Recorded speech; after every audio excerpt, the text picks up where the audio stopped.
बेटा आज हमारी प्रॉब्लम नंबर 9 है। नीट की मोस्ट इम्पॉर्टेंट प्रॉब्लम्स की बात कर रहे हैं हम लोग।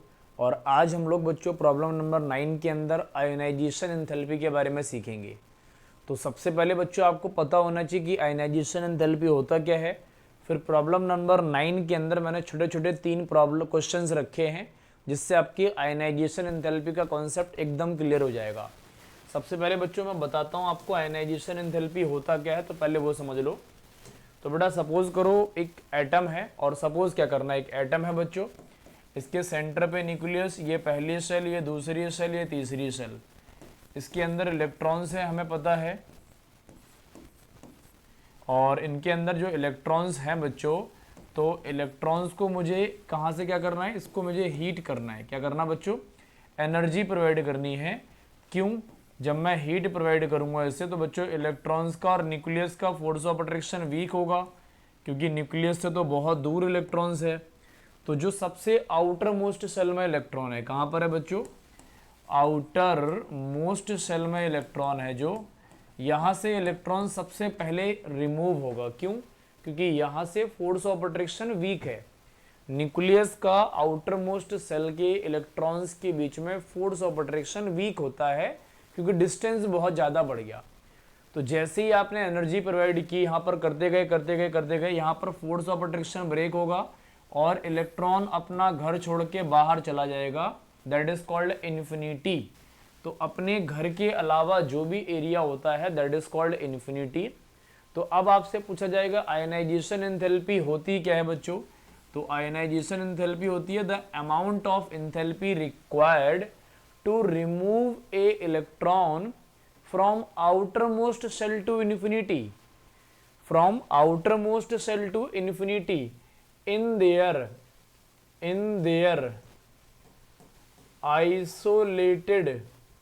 isolated gaseous atom। ये वर्ड बहुत इंपॉर्टेंट है बच्चों। एक इलेक्ट्रॉन को आउटर मोस्ट सेल से इन्फिनिटी तक भेजने के लिए जितनी एनर्जी की रिक्वायरमेंट पड़ती है, that is called ionisation enthalpy in their isolated gaseous atom. ये कीवर्ड होना जरूरी है। आइसोलेटेड गैसियस एटम का मतलब क्या, उसकी गैसियस फॉर्म होनी चाहिए और वो किसी अननोन, किसी अनदर, किसी मेटल के कांटेक्ट में नहीं होना चाहिए, ध्यान रखेंगे। जैसे बच्चों देखो, सोडियम है, इसने ये सॉलिड फॉर्म में है, इसने एक इलेक्ट्रॉन लूज कर दिया, तो आपसे बोला जाएगा एक है सोडियम, तो क्या ये आयनाइजेशन एंथैल्पी है, तो हम कहेंगे नहीं है। अब बहुत सारे बच्चे बोलेंगे सर ये तो इसी को तो बोलते हैं आयनाइजेशन एंथैल्पी। तो बड़ा ध्यान रखना, यहाँ पर सोडियम गैसियस फॉर्म में नहीं है, सोडियम सॉलिड फॉर्म में था। इसका मतलब ये हो गया कि पहले सॉलिड को आप सोडियम गैस बनाएंगे और यहाँ पर सब्लिमेशन खर्च होगा आपका, तो पहले सब्लिमेशन लगेगी, उसके बाद क्या होगा बच्चों, अब यहाँ से एक इलेक्ट्रॉन हम रिमूव करेंगे, that is called ionisation enthalpy. तो शायद आपको थोड़ा सा क्लियर हो गया हो। आयनाइजेशन एंथैल्पी का फॉर्मूला क्या होता है बच्चों, तो ionisation enthalpy is equal to E infinity minus, और जो आपका निकालना हो E1 या E2 या E3 या E4, ये फॉर्मूला जाता है आयनाइजेशन एंथैल्पी का। और एनर्जी का फॉर्मूला क्या होता है बच्चों, En बोल लो यहाँ पर, है ना, किसी भी सेल का हो सकता है, ये एट इन्फिनिटी है बच्चों, एट इन्फिनिटी। और एनर्जी के फॉर्मूले हमने लास्ट एक प्रॉब्लम नंबर 6 में या 5 में सीखे थे एनर्जी के concept, -13.6 Z square upon n square electron volt, ये एनर्जी का फॉर्मूला होता है। यहाँ पर 1 भी पुट कर सकते हो, 2 भी पुट कर सकते हो, 3 भी पुट कर सकते हो। Z एटॉमिक नंबर हो गया, N नंबर ऑफ शेल हो गई। ये हमारा बच्चों बेसिक था आयनाइजेशन एंथैल्पी का। ये फॉर्मूला आपको एकदम टिप्स पे याद होना चाहिए। अब इस पे बच्चों हमारे 3 क्वेश्चन हैं, तो उनको देख लेते हैं बच्चों। क्या है, the energy of the electron in n orbit of the hydrogen atom is given by this. तो En is equal to -311.8 upon में n स्क्वायर, ये हो गया किलो जूल पर मोल। ये दे रखा है एग्जामिनर ने, ये दे रखा है the energy of the electron in n orbit of hydrogen atom is given by this, the find ionisation enthalpy of hydrogen atom. Ionisation enthalpy find करनी है हाइड्रोजन एटम की।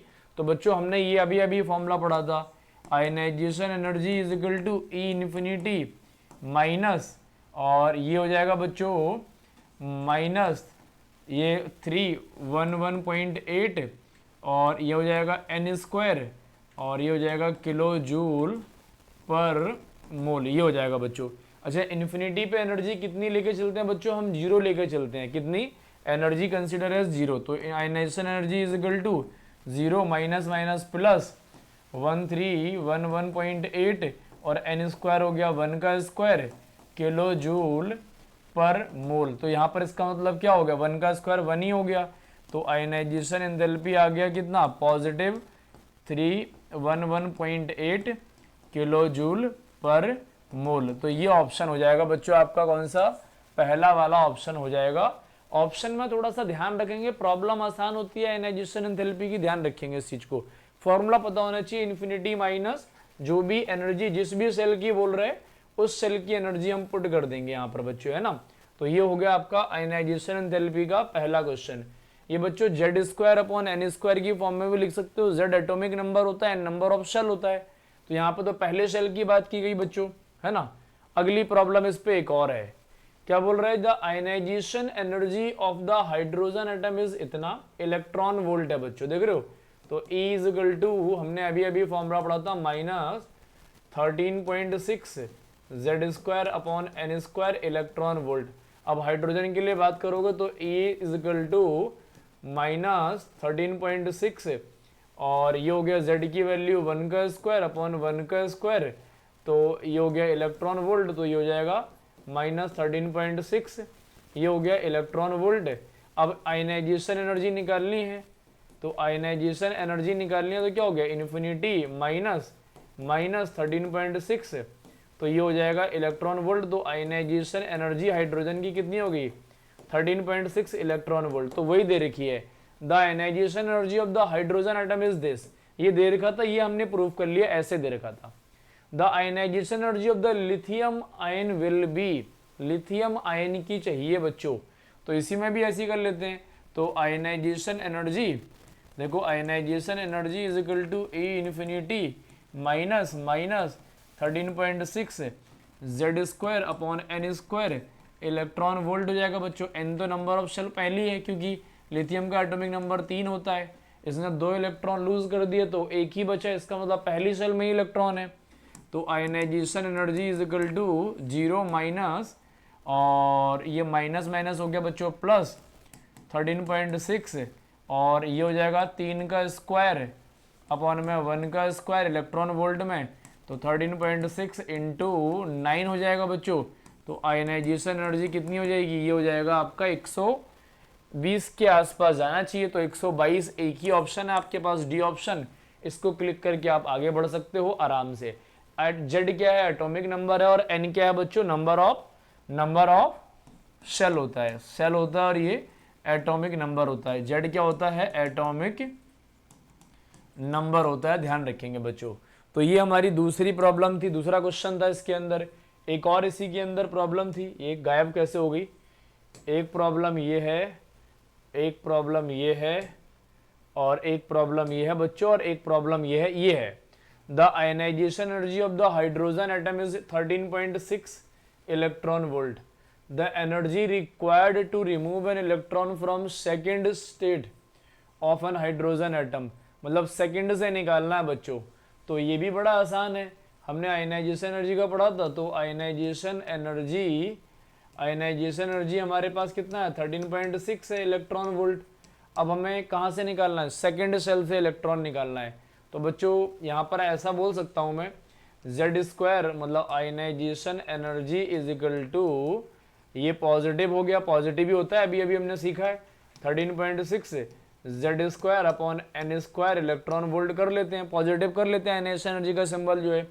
तो बच्चों जेड क्या है, जेड है आपका हाइड्रोजन, और शेल दे रखा बच्चों 4, तो ionisation energy is equal to 13.6 into 1 का स्क्वायर अपॉन 2 का स्क्वायर, तो ये 4 हो गया, तो 13.6 अपॉन में 4, ये बच्चों आ जाएगा आपका 3.4 इलेक्ट्रॉन वोल्ट। तो ये आपके आयनाइजेशन एनर्जी की आसान सी प्रॉब्लम है। शायद आपको इस टाइप की प्रॉब्लम में कोई दिक्कत नहीं होनी चाहिए, क्योंकि बच्चों ये आयनाइजेशन एनर्जी की आसान सी प्रॉब्लम है बच्चों। तो ये हमारी प्रॉब्लम नंबर 9 थी। आयनाइजेशन एनर्जी पे हमने पहले सीख भी लिया और इसकी एक प्रॉब्लम को भी सॉल्व कर लिया। आसान से क्वेश्चंस हैं, आ जाएंगे तो बच्चों छोड़ के नहीं आना है। आज इतना ही करते हैं, बाकी मिलते हैं नेक्स्ट वीडियो में नेक्स्ट कॉन्सेप्ट के साथ।